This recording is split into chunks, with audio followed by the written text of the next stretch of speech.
Hi, and welcome to our Oxnaz online community learning event. Tonight, we are unfortunately not live, but we are going to do a taped session, and we'll put this together so you can watch it later this evening or maybe in the days ahead. You will see that tonight I'm joined by a beautiful looking panel of women who are going to help you tonight to just navigate this time of back to school.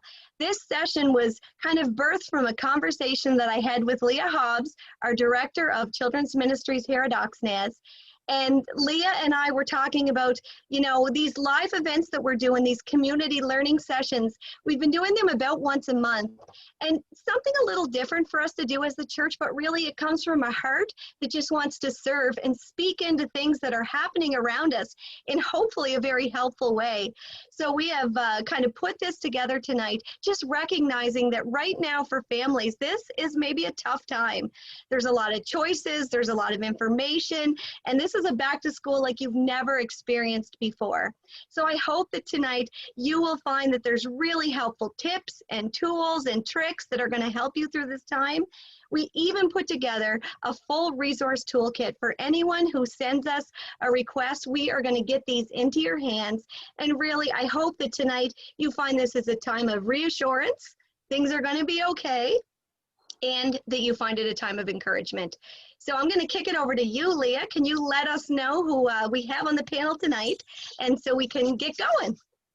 So it was actually a conversation that I had with Darlene that partially prompted this, because I knew that people needed to hear from her. So Darlene comes with a bunch of experience with kids. She works at a child care center, and she's been taking courses to be a emotional support worker, which is something I'd never heard of before. But she's been working a lot with children and families. But before that, and part of the reason why she's on here today is because of her experience homeschooling. So she has two young adult girls that she homeschooled for 11 years. Right, Darlene? It was 11? Yeah. And she's going to share some of that experience with us tonight.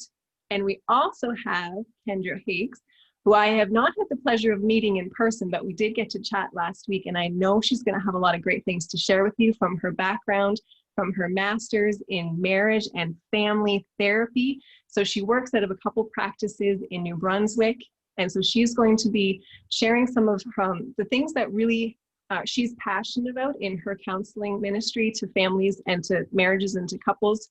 She also works with singles, but you specialize in families and marriage, right, Kendra? Yeah. So yeah, awesome. that's our panel that we have with us. So they're going to have great information to share. I don't know everything, and these ladies are going to help bring some insight into some of those things that we just want to hear more about. Yeah, so grab a cup of tea or coffee and sit down. This is going to be maybe an hour, and well, we were hoping to have a Q&A session at the end. So we'll just see what happens. Maybe we'll think of a few questions, but at the end of the day, this is just to help and support you. So if there's things that come up that we didn't address, you can put them in the comments below. You can reach out to us through our website, is oxnaz.ca. You can reach me or Leah through that website and connect anytime. So let's kick off. Maybe, Kendra, we can start this conversation with you because you're a therapist. So you have experienced, really academically as well as in life, stress and emotions. And this is like a really highly intense emotional time for families. A lot of processing. What do we need to know about emotions and how to walk through that right now? Can you help us out with that?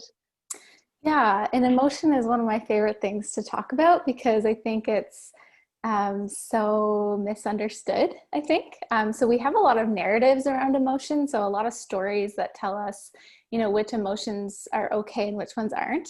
But I want to just clarify that a little bit and kind of normalize that emotion is all, some people would say it's neutral, but I would say most of it is good in the sense that emotion actually serves a really important purpose for our minds and our bodies to kind of get back to a state that's, kind of level. And without emotion, we wouldn't know when there's danger, or we wouldn't know what we really care about. So emotion is kind of, I talk to couples a lot about this, but emotion is really the music. If relationship is the dance, emotion is the music. So it helps give us our cues, right? To know, what's important, what we focus on, where we go next with our moves. So I want to kind of give you a sense for, so of what emotion is. So a lot of times that's kind of where we start with that, makes a big difference.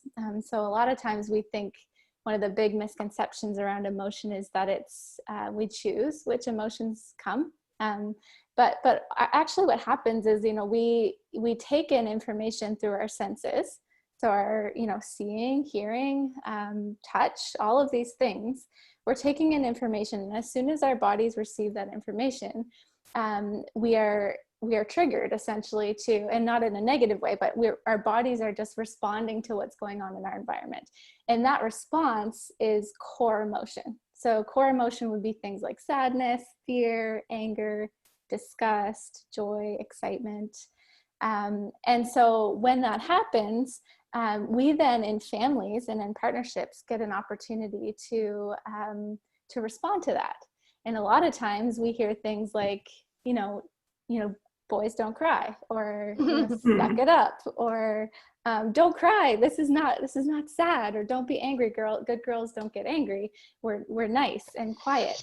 And so when we get that messaging over and over again, we start to kind of stuff our emotions and put them away. And so one of the things that happens when we do that over and over again is we start to see things like, aggressive behaviors. We start to see anxiety. We start to see sometimes depressive symptoms. And there's lots of resources on this if you're interested. But so then we start to avoid that stuff, anxiety, shame, guilt. We start to feel that because everything's getting stuck inside of us.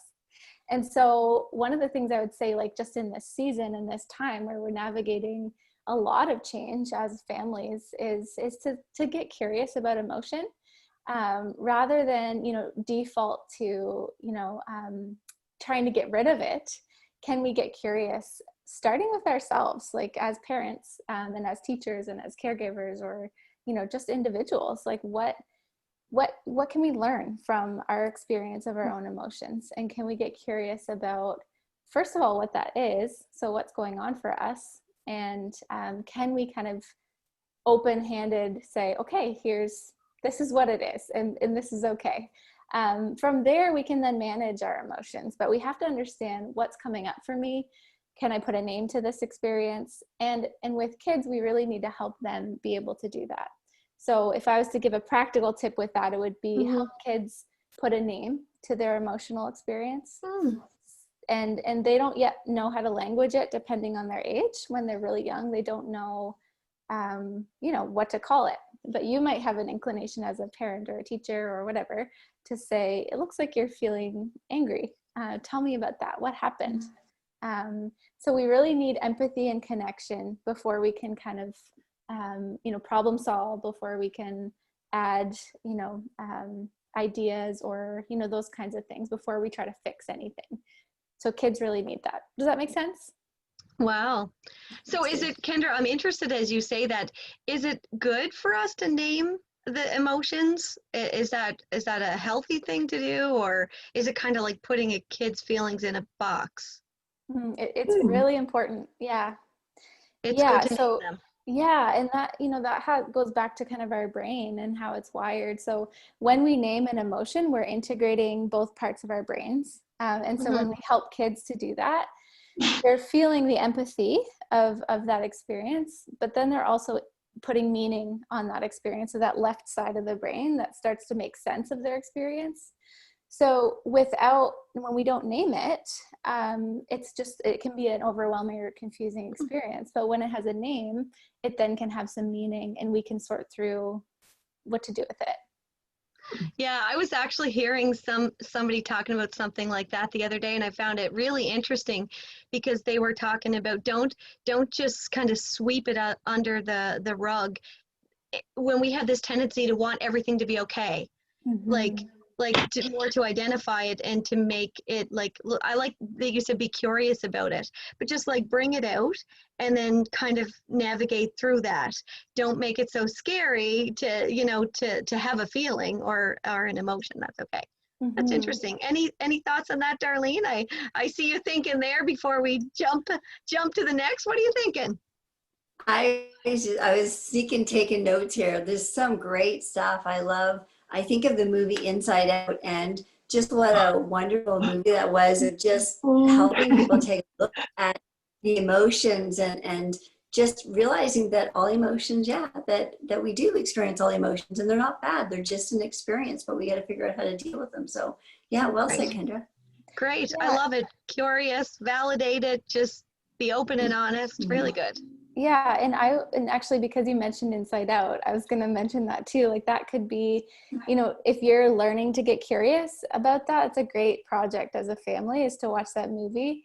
And the psychologist behind it, his name was Paul Ekman, and if you go on his website, he actually has a guide for watching that movie and walking through it, to kind of help discussion. So if you're curious about emotion and you're wanting to kind of, normalize it a little bit as a family, watch the movie and then see if that guide is any help, to kind of having some of those conversations.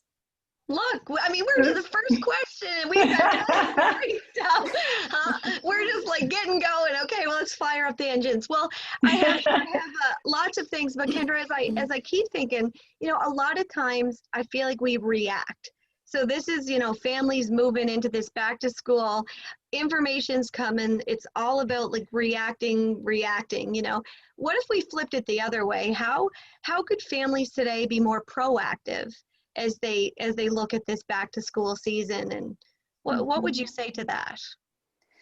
Yeah, and I want to talk a little bit about rituals of connection. But before I do that, I'm kind of thinking about, when we receive information, a lot of times we can start to feel shame because we aren't, we haven't known this information yet, or we're not doing the thing that we present or whatever. But I guess I just want to preface all of like the information too by saying you're doing a great job, as parents, and you're not, you're going to be okay. And if you didn't know this before, that's okay.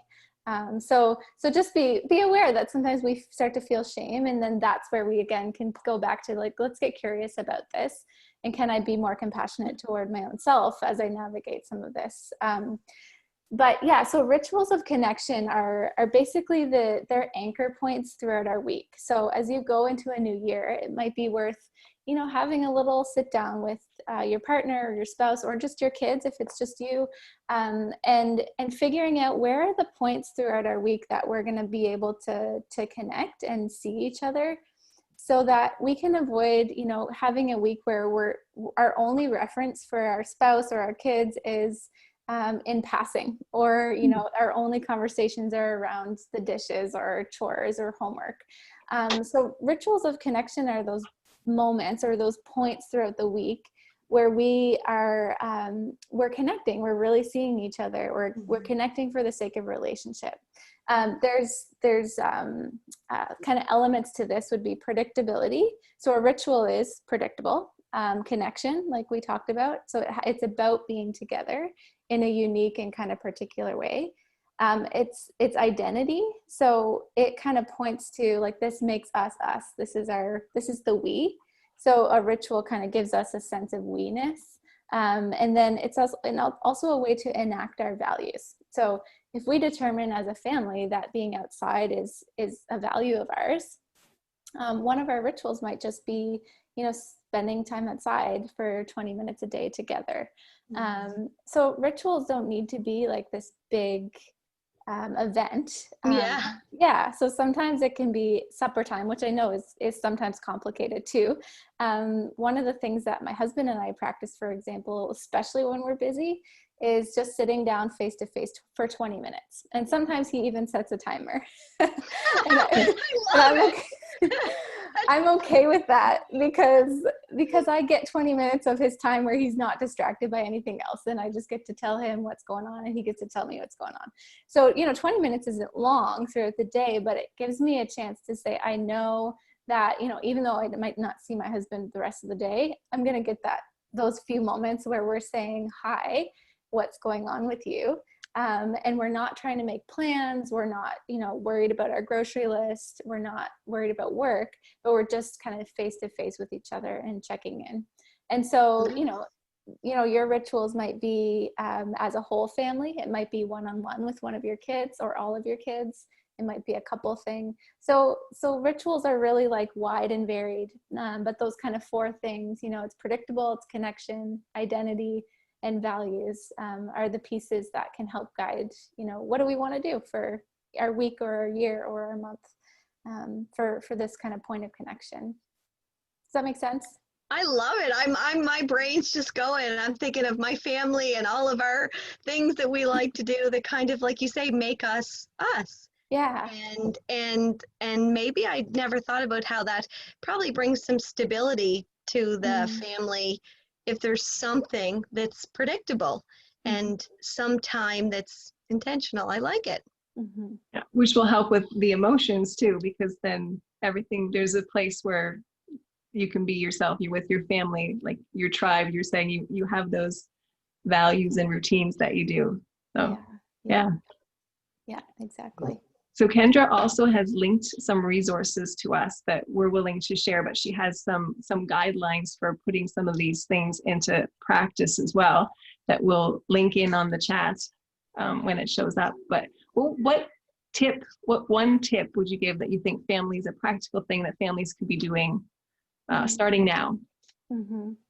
Yeah, and I would say, you know, go back to kind of some of the rituals. So like, where are these anchor points? And can we decide ahead of time on those and then practice those, but then also give ourselves flexibility and grace when that doesn't happen all the time. So we have to hold them loosely while prioritizing them. So it's kind of a balance there. As well though, like with that, like if you're looking at the week or the year or the, you know, doing a little bit of a bird's eye view of this coming year, it's worth like just noting like where are the work moments, like when are we working? So for kids that's school a lot of times. You know, teenagers go to work as well. So how much of our time is work? How much of it is rest? And how much of it is play? And so creating rhythms for all of those things. So prioritizing all of those things. And sometimes it's just worth like grabbing a calendar that has like weekly, you know, chunks of time out and just trying to write it out first before making any changes. Just take note and notice how much of this is work, how much is rest, and is there any play in here? And play is, and Leah, you probably know more about this than I do, but play is really the thing that happens when we're doing something without being measured, when we're not needing to be responsible for outcomes. And so, and our kids really need this, we really need this, these moments where we're not being measured, or we're not, you know, expected to do a certain thing in a certain way. And so we need the freedom. So play is really important for all of us. And so, yeah, so creating rhythms of rest, work, and play, and making those priority. Sleep is part of rest, but it's not the only thing, but that's a huge thing. So a lot of kids don't get enough sleep, and a lot of us don't get enough sleep. And it's hard to rest when we don't get enough sleep. I know that sounds funny, but, you know, rest is really when we can let down, when we're not engaged mentally all the time in what we're doing. And we're not, you know, one of the things I love to say is we're human beings, not human doings. So we have to learn to be, and this also brings me back to the first thing, which is that when we rest, sometimes we find that when we're still or when it's quiet, a lot of stuff comes up for us that we don't actually want to look at, or that's hard, or there's grief unprocessed, or there's some trauma. And so that's where, you know, you might need a little bit of extra support, and that's okay. There's no shame in that. But just getting curious again about that process for yourself, and learning that it's good and important and okay to take a break from work, and that we need that to kind of come back to ourselves and know who we are and remember that we're humans. Yeah. Does that make sense? Oh yeah, that's honestly, this is such good, you know, stuff for families to think of, but this is good for anyone. I'm listening as a parent of adult children. So we're not engaged and enmeshed into, you know, the whole back to school thing, but a lot of this speaks to me as a person, that I need rhythms of this, as well as like in my marriage and with our families, So I appreciate, Kendra, some of these ideas that you're presenting to us, but just that you've prefaced it with, it's okay to learn. We need grace as we learn. This is a conversation, and that's why we call this these hours community learning. We're learning, we're listening, we're thinking, and hopefully in all of it, we take some things out that help us to grow in healthy ways as people and as families. So you've really kicked us off well, Kendra. Thanks for some of those thoughts. Now, I want to turn to Leah for a second. Again, we have we're going to jump into some conversation on homeschooling with Darlene. And as we prepared for this and talked about this, we want to be so clear to everyone listening that we appreciate our school and our principals and our teachers, and these are the frontline people that have so much and have been working so hard to take our families and to do well by them. And so we want to honor them, and we want to thank them. And we, like, as a pastor in the community, I'm praying for my school folks that are working there. But I know Leah was reaching out and talking to the PR person from the Department of Education, I think, Leah. So do you have a little kind of tidbit for us on what you heard? I do, but first of all, you were saying about the staff. I was just reminded today, talking to an EA, just how wonderful teachers and admin people and staff at schools are. Like, not just in Oxford, I'm sure it's in all your communities. Teachers are there because they really do care about kids, and they care about families. I'm sure a lot of teachers are our friends, and so we built a relationship with them, and we know where their heart is, and their heart is with our kids. And so that's what our kids, the ones that are going back to school next week, that's what they're walking into, is a place where there are lots of adults who are invested in not only their learning outcomes, but just their overall health and well-being. And we do love our teachers, and we love our school here in Oxford. It is a great place for kids to be. And so just leading into the PR thing today, I was able to talk with somebody from the school board today. Lovely individual. They are so busy. Administrators are so busy too, trying to come up with the best plan that they possibly can with the different pieces that they have to work with. And I know they are very diligently trying to sort all those things out. She just reminded me again that the things that they've put in place were at the recommendation of the IWK and other health authorities, that school is the best place that kids can be. So that's the premise that they're basing everything off of. And so another thing that I didn't realize, even as a mom, is that there is an up-to-date site that they're posting everything to, because I tried to look on the school board site and I didn't actually find up-to-date information, but it's a different site, and it is called novascotia.ca/back to school. And they keep everything up to date on there, and including a question and answer section, which she wasn't sure if a lot of people are actually linking into, but they're answering questions that frequently come up on there. So that's a great tool if you want up-to-date information.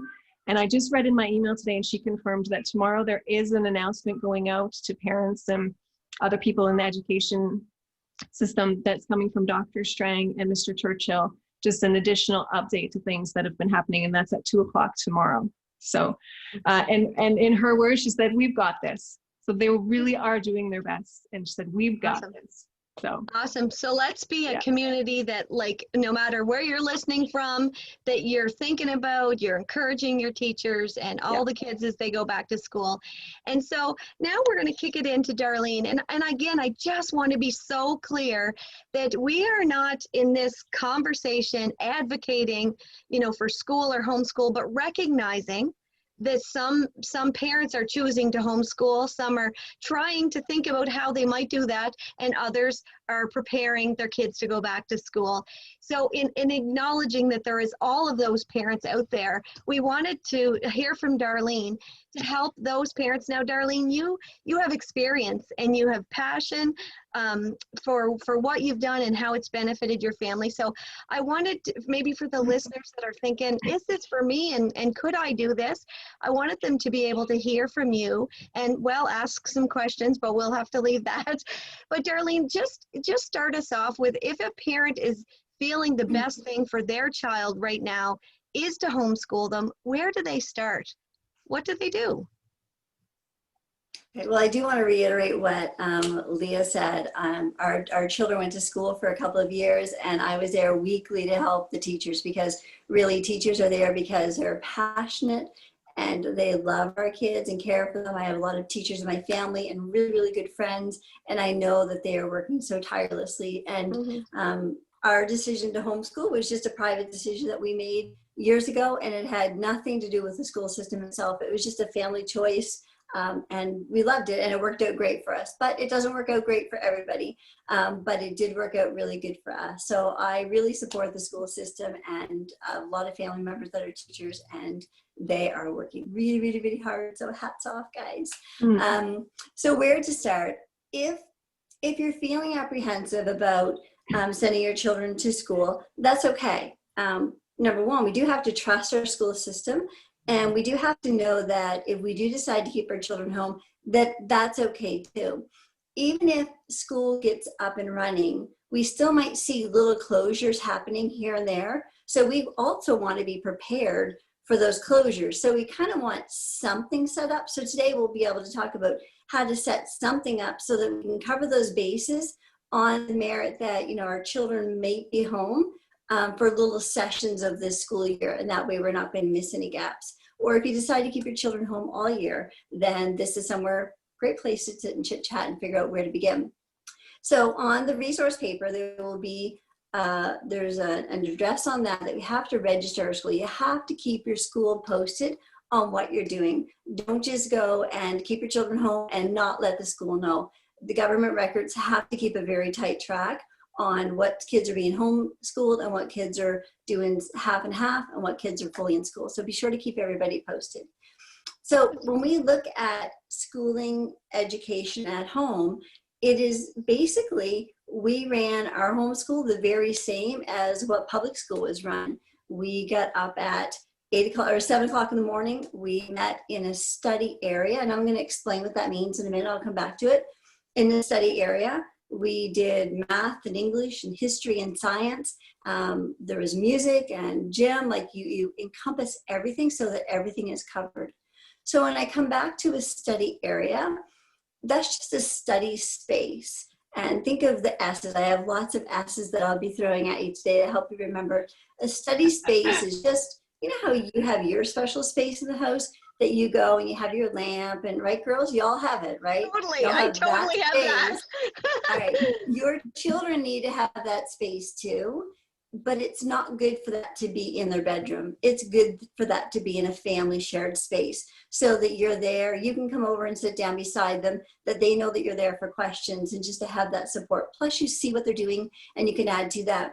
So we want that space to be great. They have to have some sort of information board, some sort of a bulletin board so that they can be organized and they can be on schedule and have an idea of what's coming up. And that's a place where you can put notes and whatnot. A quiet area, a desk or a small table, or if you take your kitchen table off the side, or if you have some sort of space, your child will help you organize what that looks like. And that's a place that is, you know, other children don't have to touch it. You know, everybody has their own sacred space so that they can keep their work organized and they can have their little pens and just to be set up like that. And that's going to give them, when they sit down there, that's their learning space. That's their, okay, this is my learning time, and it's apart from family time, and it's apart from other things, apart from screen time. So that really helps them to be able to organize their mind. So when we come into the 3 S's there, and I get a few notes here because I can get very excited and come off it, it's study, service, and socialization. See, I told you I come with a lot of S's today. So study, service, and socialization. But first I want to talk about service. I think it's really important. See, when our kids are in school, they get the whole gamut. So if we're going to have them distant learn or homeschool, we have to make sure that we cover everything. So these 3 S's that I'm talking about that we can do at home for them, that you can correlate that they have those 3 S's at school as well. So we're going to look at service first. It's important that we learn that we're a part of a bigger community. It's important for kids to know that they matter and they can make a difference in the world around them. I always taught our girls, leave everything better left than you found it, because we can change the world around us. We are all so powerful, And when we recognize that and we teach our kids that, bringing food to the food bank, we all need to know where the food bank is. I don't care if your little one is 2 years old or 20 years old. We should be giving to the food bank all the time. They can find out ways to raise money. Let them do chores around the house to earn a couple bucks. And when they go to the grocery store, ask them what they would like to buy to put in the food bank. Seniors are shut in so much right now. Be aware of the seniors in your community. Bake together and go out and deliver. Have your children be able to go up. And I know we have to work with social distancing and masking, but that's okay. We can find ways around it. Make a difference by taking seniors, you make them some cookies or make them a card. Fall's coming up, just to, say hello to them. Another fun project to do, and we did this every single semester in our homeschooling for years, and our girls are 20 and 21, and they are still serving their community constantly because of those roots that have been in. So, and even when your kids go back to school, make sure that you have that service component to their life.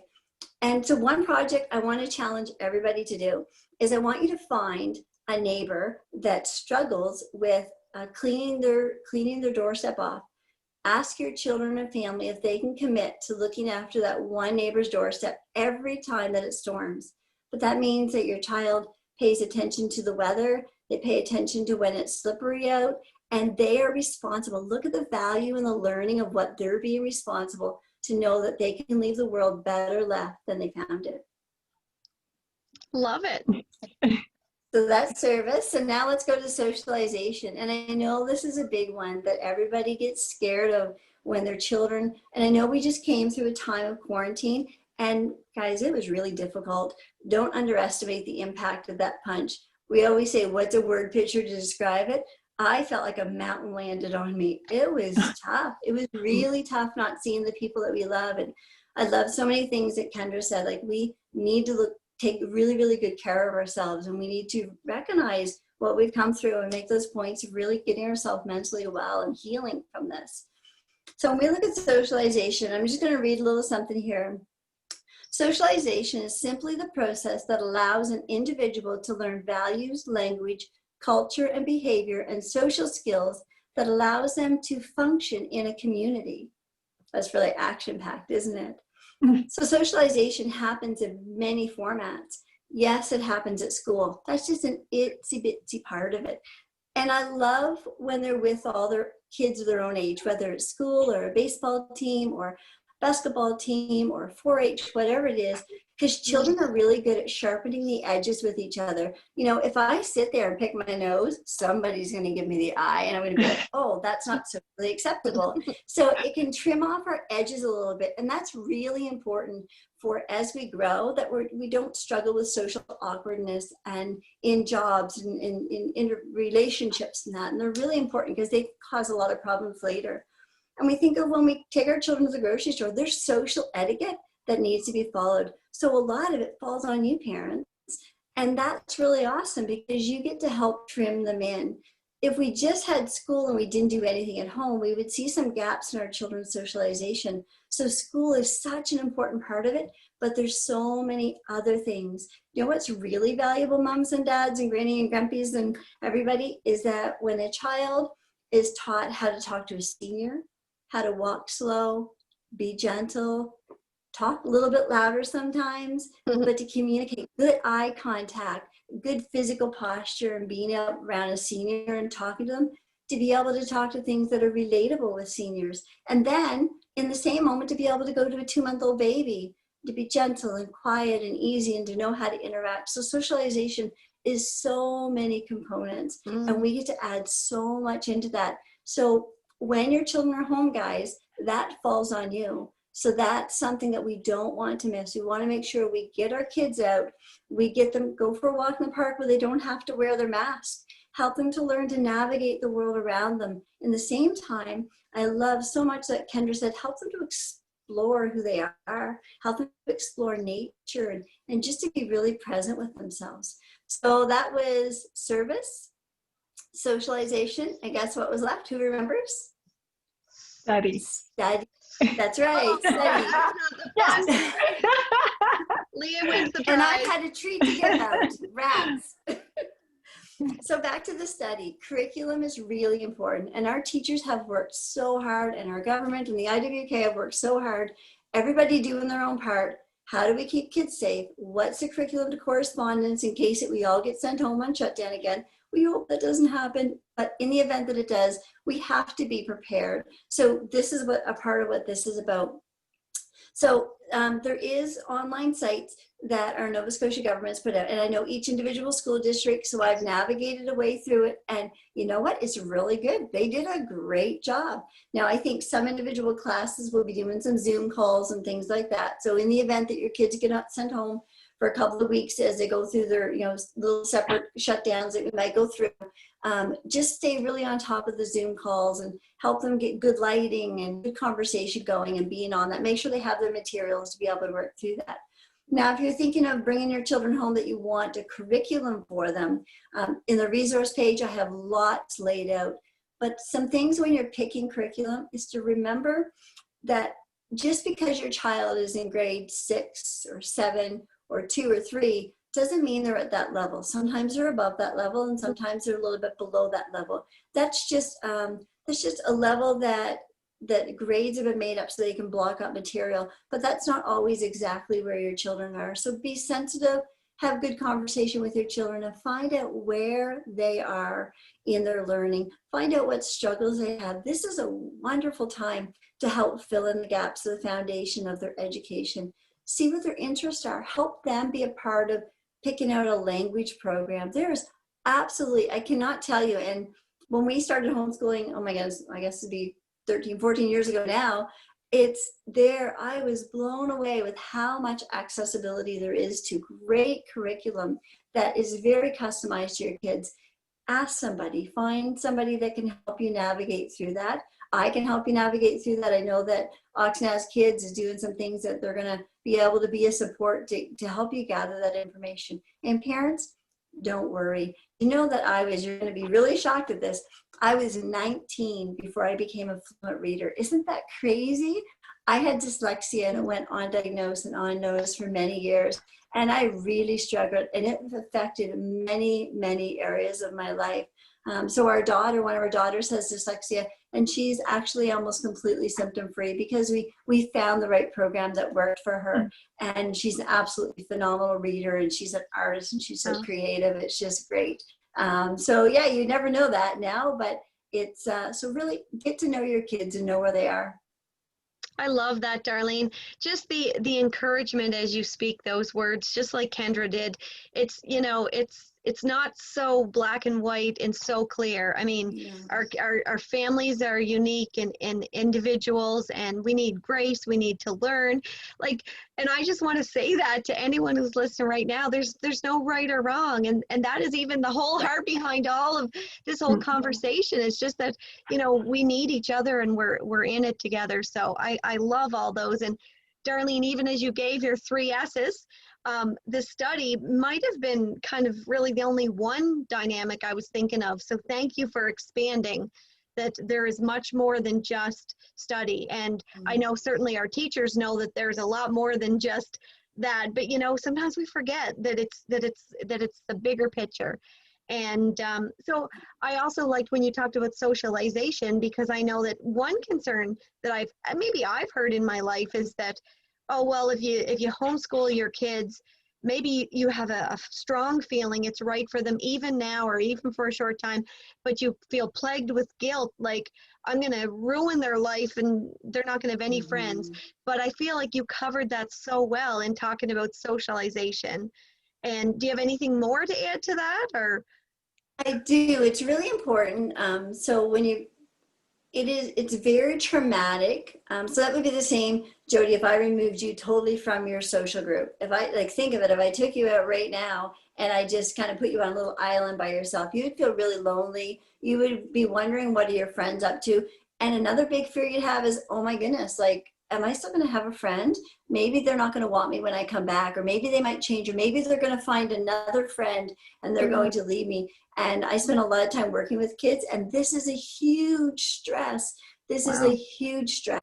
So we have to really, and you know what, when our kids are home, it's a lot of work. I'll say that. It's a lot of work, but it's worth it and it pays off.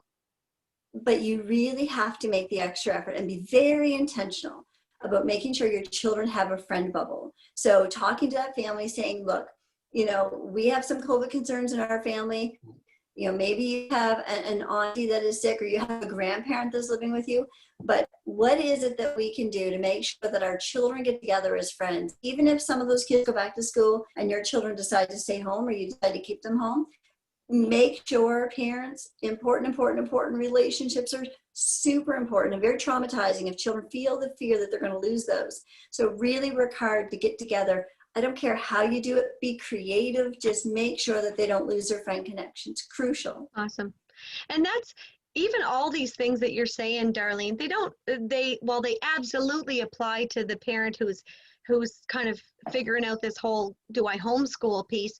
It's great stuff for all parents, like for everyone to be thinking about all of the dynamics, not just sending your kid to the school so they teach them what they need to know, but it's so much more holistic to work with our schools or at home to educate and develop our children. And then all those things that Kendra's talking about, like to learn through our emotions and speaking them and normalizing them and being curious was her word. It's really for everyone, for us as people and families. It's just kind of, it applies. Maybe I have one more question, Darlene, that I'm curious about, and that's that I feel like there's probably a parent out there who might be listening and might be feeling strongly convicted right now about their own child needing to be homeschooled, but they think they are not smart enough, like they're not able, they just feel like they couldn't do it, so they're struggling. What would you say to that parent? Oh, I was that parent. And it was, remember I just said I had dyslexia? I felt so under-equipped, but yet I felt so called, and my girls really wanted to do this. So what I would say to that parent is, number one, you don't have to know everything. You just have to know a few people that know more than you do. So you just surround yourself in a community of help and support. And you know what? And I really believe love conquers all, and it really does. To be able to sit with your child and say, you know what, I really don't understand trigonometry either, but my daughters and I made it through. There's lots of tutorials. It is phenomenal, the help and support. And if you don't have internet at home, your local library has internet. So there is so much resources all around you once you start asking the questions. And the nice thing is that when we did this like 13, 14 years ago, it was really taboo. And it was not only, I was really kind of swimming up lane because people just thought it was not a very good idea. You guys have the privilege that there's all kinds of people thinking that this is a good idea. So there's going to be lots of support out there. And you know what? It's okay if you don't know anything or you don't know everything. Just ask somebody. Say, hey, I have not a sweet clue how to do pre-algebra. Could you help me? And they'll say, no, I can't, but I know somebody else who does. And right? Do you think Leah's nodding her head? Because Leah's you have some experience with this as well, don't you, Leah? Yep. Well, I just lean on my husband for that aspect. Here's the math. You're going to help them with that. Here's what they need to accomplish.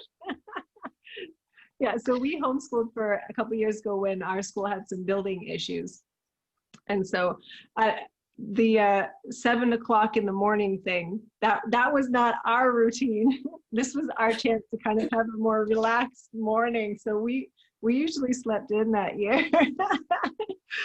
So, and that's the dynamic with homeschool, is that you can tailor it to what your family dynamic is, right? And you were saying, and you can tailor it to your kids' interests and the things that motivate them and to their strengths and weaknesses. So it really, it's not a one size fits all homeschooling. It's here's the dynamics, let's make it work together, right? And the learning part is part of that. And you may have to call in some other people to help you out, but you get through it, yeah.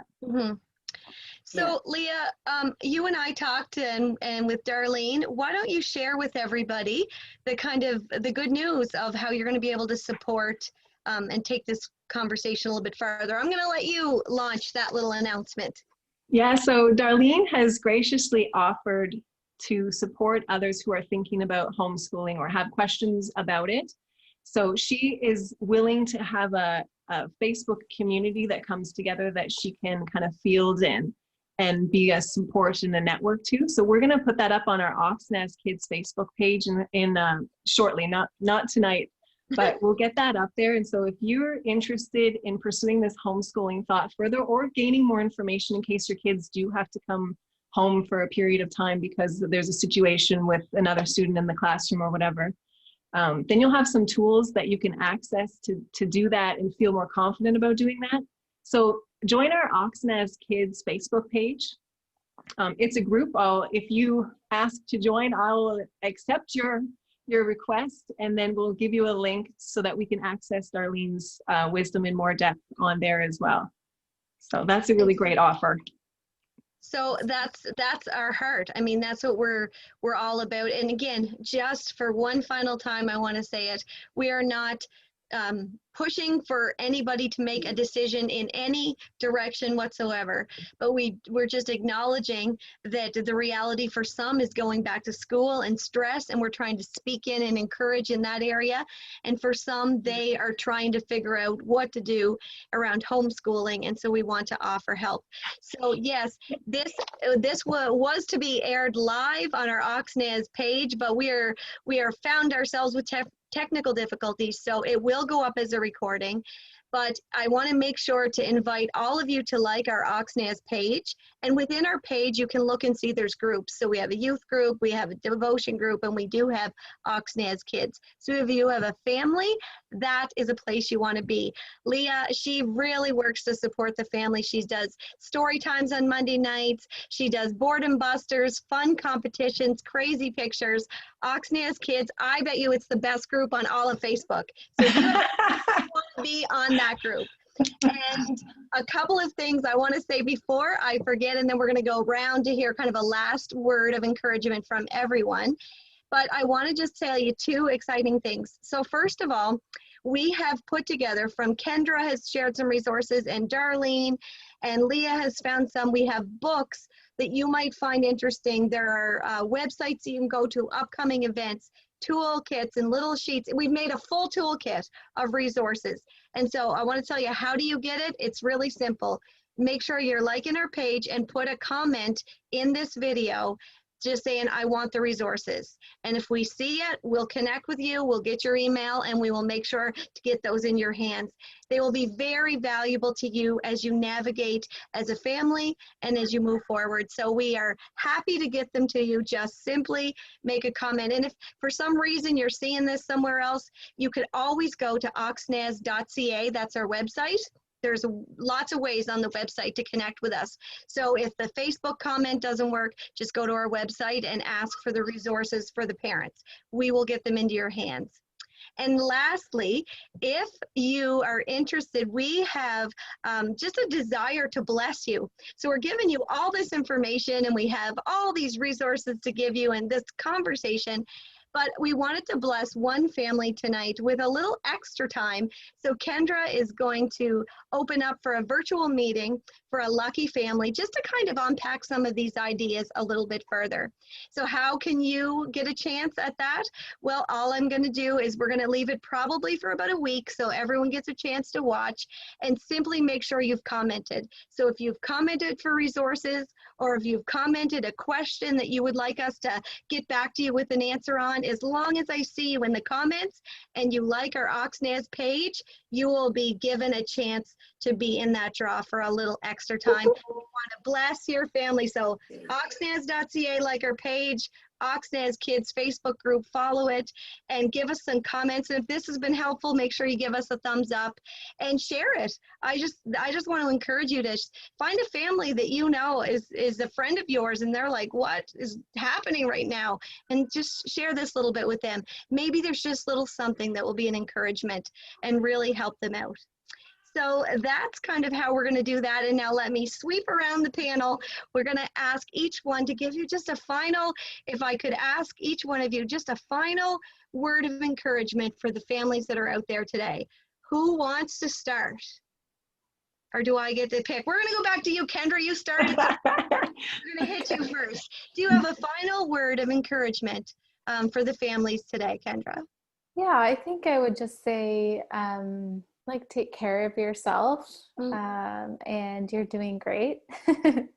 There's so much information right now, and you know, again, I think sometimes we can start to feel shame, or like we aren't doing enough, or we're only a good parent if we start to create these stories. So I would say let yourself off the hook. You're doing great, and you're doing the best you can with what you have. And so that's awesome. And so take care of yourself in this season. And I know that sometimes that is going to feel like you can't, or it's impossible. But it's worth it to take care of yourself and to take some time to again, kind of come back to yourself and to rest. So whatever that needs to look like, I would just, that would be my encouragement, is don't forget that part, that it's you and your presence that's going to be the best resource for your kids and for your marriage and for the people around you. So if you forget you, then that's a little bit hard to give. So worth it. It's worth it to take care. Thank you, Kendra. And if some of you may want to connect with Kendra, she has a counseling ministry, counseling business, Charlie, I should say. I'm used to saying ministry, a counseling business. I'm in ministry, she's in business. And Kendra, we're going to put the link to her website. And if you have, I know health insurances and all that kind of how it works, if you're interested, reach out to her and you can find out how all that works. But yeah, and maybe one of you are going to get a chance to spend another hour with her. But thank you, Kendra. We really appreciate all these things. I need to go back, I feel like, listen to this again and take notes for myself. You gave us some great little gems. Thank you so much. Yeah, thank you. And so, Darlene, what do you got for us tonight? For families listening, where's your final word? Trust your gut. You know inside your heart what is best for your family. Trust your gut. And as Kendra said, there's a lot of information coming out in every different direction. And don't beat yourself up. Do you know what's really great, guys? I get a secret for you. 24 hours. You get a do-over every 24 hours. It's awesome. So just be gentle with yourself. If you have a horrible day and things just don't work out well, guess what? It's okay. You get another 24 hours. Just go to bed, get some good rest, take good care of yourself. And you know what? You get to start all over again, and you got this. And remember, I know it sounds so cheesy. We are all in this together. Everybody's having struggles, and it's all right. Reach out and get the help that you need and the support that you need, and you got this. Awesome.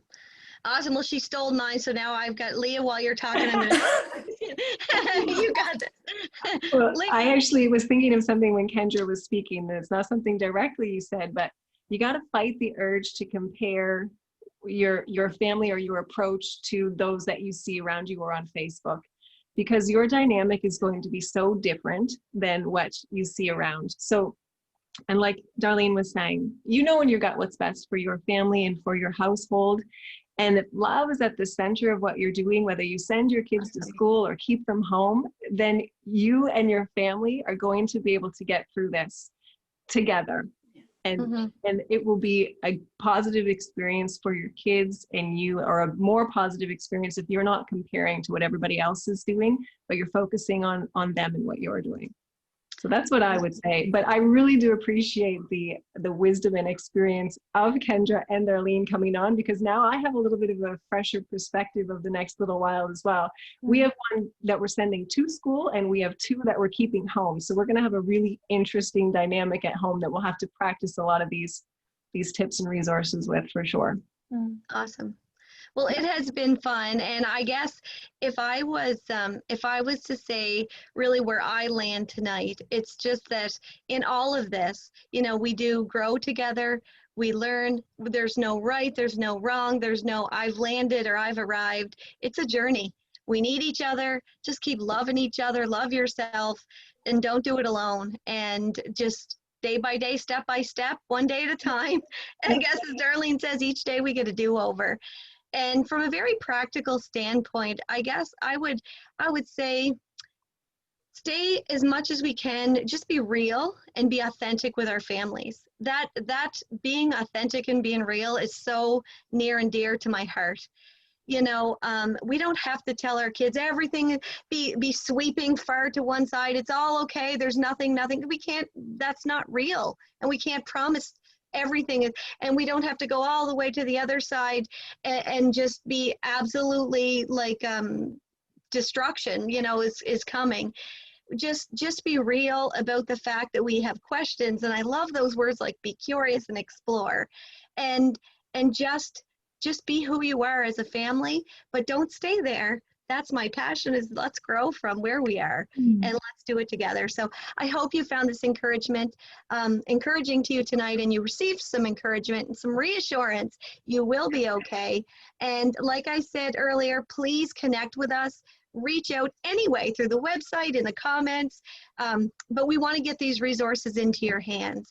And while this is something that we're doing just to have community discussion, I would like to say, just end our night with a prayer for our schools and our teachers and all those families that are getting back. I want to pray a prayer of blessing, just short and sweet over them as we close tonight. So let me pray. Heavenly Father, I just thank you that you gave us these little moments as a community to learn and to discuss and to grow and to encourage. I just want to pray for all of our principals and teachers and workers and supporters and bus drivers and everybody, God, that has been so hard, working so hard preparing for our kids to go back to school. Bless our families, equip and help and guide. And I ask this in Jesus' name. Amen. I hope you're blessed and I hope you're encouraged. Good night.